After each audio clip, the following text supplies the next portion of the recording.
Qindra vetë mbajtën sot një protestë në qendër të Prishtinës për të tërhequr vëmendjen e institucioneve për shkallën e lartë të papunësisë në Kosovë dhe gjendjen jo të mirë të atyre që janë të punësuar.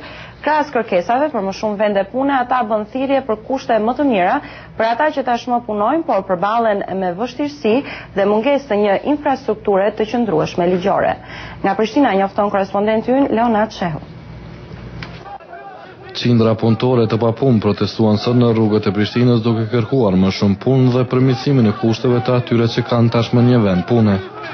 Ata u bën thirrje institucioneve që të fillojnë zbatimin e kontratave të punëtorëve, ligjin e punës, ligjin mbi sigurimin pensional dhe sigurimin shëndetësor.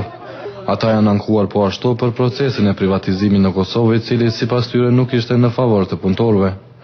Haxhi Arifi, kryetari i Bashkimit të Sindikatave të Pavarura të Kosovës, tha se punëtorëve në Kosovë si askund tjetër në Evropë u shkelën të drejtat e tyre.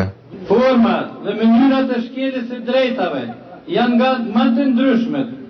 Shumë punëtorë, sidomos në sektorin privat e veçmas në ekonominë jo formale, të paregjistruar, nuk kanë kurrë statusit punëtorit, nuk kanë kontratë pune, nuk kanë orare të caktuara, punojnë me orare të zgjatur, po ju paguar punën jashtëorarit, nuk kanë sigurim shëndetësor, pensional apo invalidor, nuk kanë pushim të paguar vjetor, pagat nuk i jepin me rregull e tjera. Protestuesit kërkuan edhe funksionalizimin e një dialogu të mirëfill social si parakushti stan ata për zgjidhjen e çështjeve të shumta që kanë të bëjnë me të drejtat dhe interesat e punëtorëve, por para së gjithash ata kërkuan krijimin e infrastrukturës ligjore për punëtorët në Kosovë.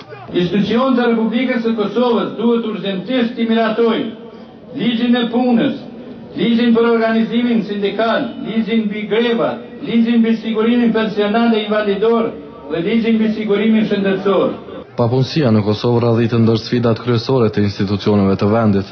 Sipas të dhënave zyrtare, shkalla e papunësisë arrin në 45%, duke radhitur Kosovën ndër vendet më të varfra në Evropë. Institucionet janë zotuar se në vitin 2009 do të kenë ngritje të zhvillimit ekonomik dhe shtim të vendeve të punës, por pjesa e parë e këtij viti nuk ka shënuar përmirësime në gjendjen e rëndë ekonomike. Për Zërin Amerikës, Leonard Shehu, Prishtinë.